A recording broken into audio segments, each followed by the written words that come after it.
El gobierno nacional ha insistido en que el fenómeno del Niño se ha adelantado. Estaba previsto para el tercer trimestre del año 2026. Lastimosamente, se ha venido haciendo una investigación exhaustiva acerca de los procesos para poder capacitar a las personas dentro de nuestra nación con respecto a este fenómeno. Y nos interesa, por supuesto, lo que ocurre también en nuestro departamento. Un reto de la transición, ese fantasma del racionamiento que muchas veces se queda en nuestra cabeza. ¿Qué tan blindada está Colombia y Cundinamarca ante esta crisis climática? Este debate sobre la seguridad energética en el país ha dejado de ser una proyección técnica y se ha convertido en una prioridad de seguridad nacional e interés ciudadano. La recurrencia y severidad de las anomalías climáticas asociadas al fenómeno del Niño imponen una presión sin precedente sobre nuestro parque de generación, dependiente en más de 65% del recurso hídrico de los embalses. Y en este complejo panorama, la toma de decisiones institucionales que abarca desde la imposición de estímulos y sanciones al consumo hasta la reprogramación anticipada de infraestructuras críticas sitúa al país en una muy delgada línea entre resiliencia y el riesgo de desabastecimiento. Para poder abordar todos estos temas desde distintas vértices, desde distintos puntos de vista, tenemos en la mesa del Dorado Radio al ingeniero Iván Mauricio Santiesteban Sandoval, quien es el director de proyectos y eficiencia energética de INAPRO. Además, es docente de especialización en transición energética de la CUN y columnista de opinión. Ingeniero Santiesteban, muchísimas gracias por estar en los micrófonos del Dorado Radio. Y gracias por venir acá a aclararnos tantas dudas que tenemos nosotros y muchos cundinamarqueses. Hola Ludier, para usted y para todos los que nos escuchan, pues muchísimas gracias por la invitación y efectivamente pues acá dispuestos a hablar de uno de los temas quizás más representativos y significativos que vamos a tener seguramente en este segundo semestre de este año y en caso de alargarse este fenómeno del Niño, seguramente vamos a tener un impacto significativo también para el primer trimestre del mes o del año 2027 mejor. Pero perdóneme, Ana Lucía. ¿Qué tal el bozarrón y el tubo del ingeniero? Yo le iba a decir exactamente lo mismo. Aquí estamos necesitando locutores. Estamos necesitando locutores, ingeniero. Bueno, también nos apuntamos a la locución. Hágame el favor, o sea, debería estar usted acá conduciendo la mesa y no solamente estarnos hablando del fenómeno del Niño. ¿Qué tal ese bozarrón? Ingeniero, iniciemos por favor hablando sobre ese fantasma que ha estado rondando en distintos medios de comunicación, incluyéndonos a nosotros, donde tenemos mucho miedo con respecto a lo que va a ocurrir con el fenómeno del Niño. ¿Realmente tenemos que estar tan atentos? ¿Realmente este fenómeno del Niño se viene tan fuerte?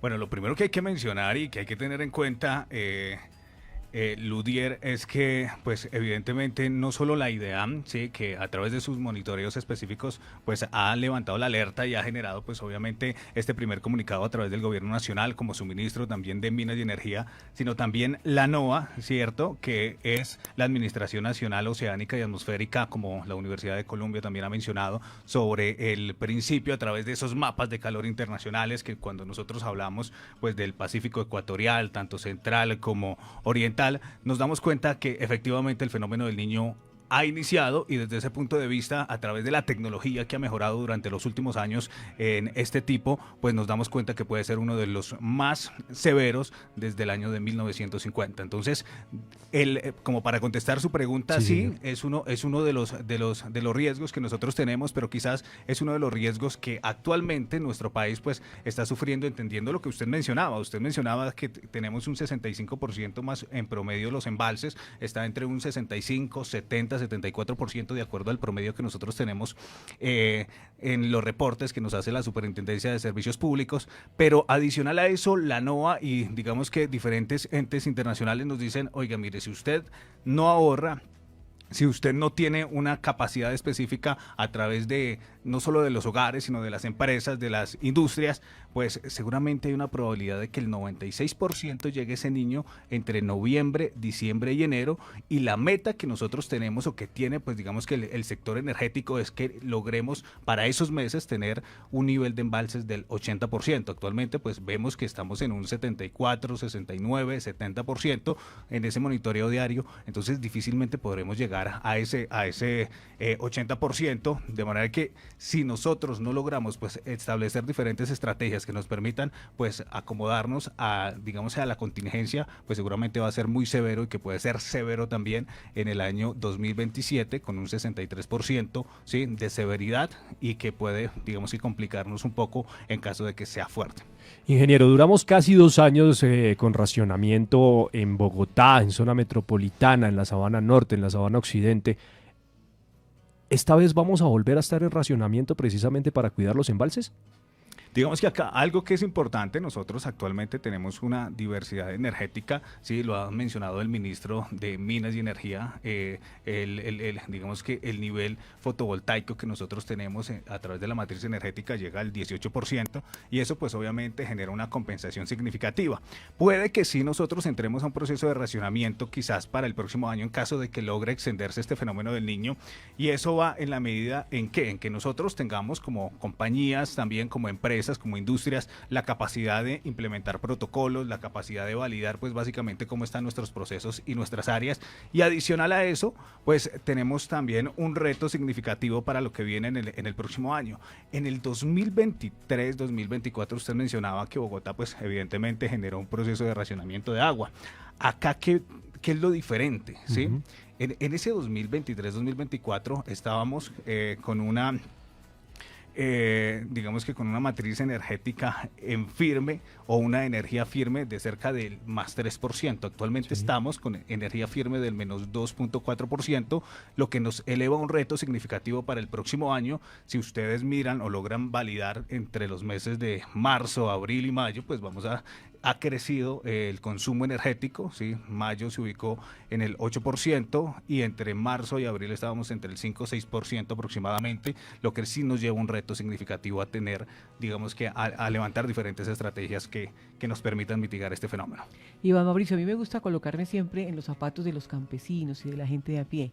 Y hoy se está hablando del fenómeno del Niño y se viene hablando con una fecha específica, el IDEAM lo dijo, pero sinceramente en la región andina no ha empezado con severidad como lo han anunciado. Yo vivo en la región del Guavio y sigue lloviendo, en La Calera sigue lloviendo.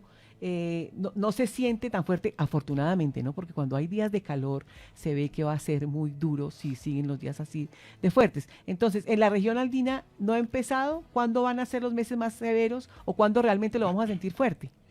Digamos que no ha empezado. Acá lo importante es mencionar que la alerta se levantó, pero eso va a ser un proceso periódico significativo de elevación, sí, de la temperatura, ¿sí? Usted mencionaba sobre la región andina. Seguramente en la región andina entre los meses noviembre, diciembre, enero, que digamos que tenemos una elevación significativa de calor, pues vamos a tener no solo un calor intenso en el día, sino también vamos a tener pues en la noche las heladas, ¿sí? Que va a ser un factor determinante, precisamente inflacionario también para los alimentos y para todo lo que se viene. Y eso responde a ¿qué? A que en el día pues simplemente los rayos solares llegan, caen, penetran en la atmósfera, generan resequedad directamente pues en la fuente hídrica, en los recursos naturales que nosotros tenemos. Pero en la noche, ¿sí? Al no haber nubosidad que retenga ese calor, ¿sí? Lo que hace es pues digamos que entrar a la atmósfera de manera rápida, y por eso es que vemos ese frío específico en menos 1, menos 2 grados, menos 3 grados, y ese es el impacto que vamos a ver directamente en la región andina. Quizás en la región Caribe pues hemos visto ya unas altas temperaturas entre un 32, entre un 40, 42 grados centígrados, y eso pues eleva pues básicamente el proceso y digamos que el estrés que nosotros tenemos en el sistema interconectado nacional. En municipios como Galapa pues han tenido que entrar a un proceso de intervención específica, y hay unos cortes de luz que se han desarrollado. Si miramos por lo menos el departamento del Tolima, también hay una alerta específica que se tiene por sus bajos digamos que el bajo caudal que tiene sus ríos sigue en alerta naranja, y digamos que una de las preocupaciones que nosotros tenemos también es el río Cauca, el río Magdalena, que son digamos que una de las principales vertientes que nosotros tenemos en nuestro país. Pues al momento de lograr influir y bajar de manera significativa, pues no solo los campesinos se van a ver afectados, sino también los industriales, aquellos que dependen directamente, porque es que el Producto Interno Bruto pues depende del 80% del agua, y aquellas digamos, actividades productivas, pues evidentemente no solo vamos a ver encarecidos los alimentos, sino también un ejemplo, el sector farmacéutico o cualquier otro tipo de industria se va a ver afectada en el alza y en el incremento de los valores específicos de su acción productiva. Y precisamente, ingeniero, con respecto a ese plan de contingencia para el sector productivo y las regiones, si el nivel de los ríos, así como usted lo acaba de mencionar, sigue descendiendo y la sequía se extiende de manera atípica hacia los próximos meses, las empresas, pues por supuesto, van a enfrentar un reto logístico y de costos operativos muy complejos. ¿Cuál debe ser ese plan de acción inmediato? No solamente para los cundinamarqueses, para los colombianos, sino para puntualmente el sector empresarial en las regiones más vulnerables. A mí me gusta esta pregunta, Ludier, porque muchas veces desde el gobierno nacional y quizás desde las capacitaciones y a través de los medios de comunicación, pues entregamos información directamente hacia el hogar, ¿cierto? Entonces que debemos, que las duchas, que la lavadora, una cosa la otra. Sí, que las neveras ya vienen con distinto bataje para que ahorre energía, que las lavadoras igual también ahorran agua, que las planchas ya no gastan tanta energía como antes. Pero no hablamos de ese sector industrial empresarial. Y aquí es importante tener en cuenta que son uno de los grandes generadores, pues evidentemente, en consumo de energía, mejor. Y aquí las empresas lo primero que tienen que entrar a validar es entrar y revisar cómo están en su consumo energético, ¿sí? Cómo están actuando, cuáles son esas áreas de producción y realmente si esos picos a través de procesos ya sea de medición inteligente, entrar y validar esas curvas de carga, porque no es lo mismo nosotros trabajar 8 horas que empresas que trabajan 8 horas y consumir la misma energía en el día que en la noche, o diferente a aquellas que digamos que no duermen, que trabajan las 24 horas del día, y hay que entrar a validar pues específicamente los mantenimientos, los consumos, cuáles son los picos de consumo y realmente dónde están esas fugas específicas donde hay una oportunidad de mejora, digamos que a nivel energético. Ya a nivel de agua pues entramos también a revisar, pero hay otros elementos como recuperación de agua lluvia, recirculación. La parte de gestión ambiental es importante. ¿Y por qué es importante? Porque digamos que coloquialmente en muchas empresas lamentablemente la figura ambiental actúa como figura, ¿sí? Y no como esa conexión específica dentro de las áreas, cuando es una corresponsabilidad, ¿cierto? Desde el área de proyectos, desde el área de producción, desde el área de calidad, desde el área de compras, todas las áreas están vinculadas al sector energético y de agua porque dependen de ella, ¿sí? Entonces es entrar y validar cómo generar esa articulación específica y desde ese punto generar digamos que un performance de indicadores que nos permiten el mes a mes entrar a una curva, ¿cierto? A través de, puede ser de la ISO 50001, entrar a validar esas auditorías específicas, esas auditorías de facturación que les permita generar obviamente un plan de acción específico diferente para cada compañía, porque es que acá hay algo que es importante, ¿sí? Las compañías, todas las compañías actúan de manera diferente a un performance de un hogar, de un apartamento, ¿cierto? Todas las compañías actúan de una manera diferente y encontrar precisamente, entender cómo consumen, pues es uno de los principales retos que nosotros tenemos y que quizás nosotros venimos acompañando a través de INAPRO. Ingeniero, ya para finalizar, usted sabe que en radio el tiempo es muy corto y normalmente yo no hago dos preguntas en una, pero en este momento pues es debida la pregunta. 1. ¿Las sanciones son efectivas para cambiar el comportamiento que cada una de las personas y el ciudadano a largo plazo con estos mitos urbanos tienen? Pues ya que tenemos en cuenta que el Ejecutivo ha implementado unas medidas punitivas de cobros adicionales. Y 2, la renovación, las energías limpias, la nueva característica de la tecnología con respecto al cuidado del medio ambiente, ¿está funcionando?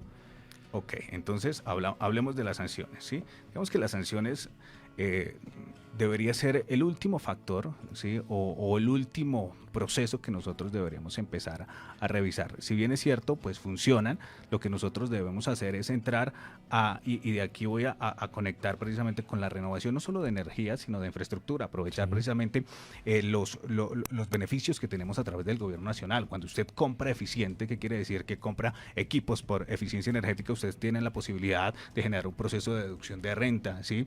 Generar un proceso, cuando hablo de beneficios tributarios, deducción de renta, la exención del IVA, tenemos un proceso también de eliminación de arancelario y la depreciación acelerada. Eso le permite a las empresas generar un flujo de caja significativo que nos va a ahorrar y que vamos a tener seguramente para el futuro pues una oportunidad económica significativa y que pues evidentemente le estamos aportando al sistema interconectado nacional. Y adicional a eso, pues el gobierno nacional ha dicho, oiga, venga, si usted consume menos, pues va a pagar menos, pero si consume más, lo vamos a sancionar y va a pagar más. Y en ese orden de ideas, pues digamos que dentro de ese flujo y dentro de esa curva, la idea es poder analizar específicamente cómo están consumiendo, ¿sí? Si tienen alguna compra específica para el futuro, pues entrar a este tipo de beneficios, y si no la tienen o ya la realizaron, pues mirar a ver cómo nosotros podemos aplicarla directamente. Bueno, pues muchísimas gracias, ingeniero, por haber estado aquí en los micrófonos del Dorado Radio y pues ampliarnos un poco más con respecto a la emergencia del fenómeno del niño y cómo tenemos que estar preparados para este nuevo evento, porque muchas personas creen que es un juego, que es un mito, y la verdad es que no. Él es el ingeniero Iván Mauricio Santiesteban Sandoval, director de Proyectos y Eficiencia Energética de INAPRO. Muchas gracias por haber estado acá con nosotros. Lo dirá usted, a todos los oyentes, pues muchísimas gracias por la invitación y acá pues con muchísimo gusto. Claro que sí. Vamos a hacer una pausa.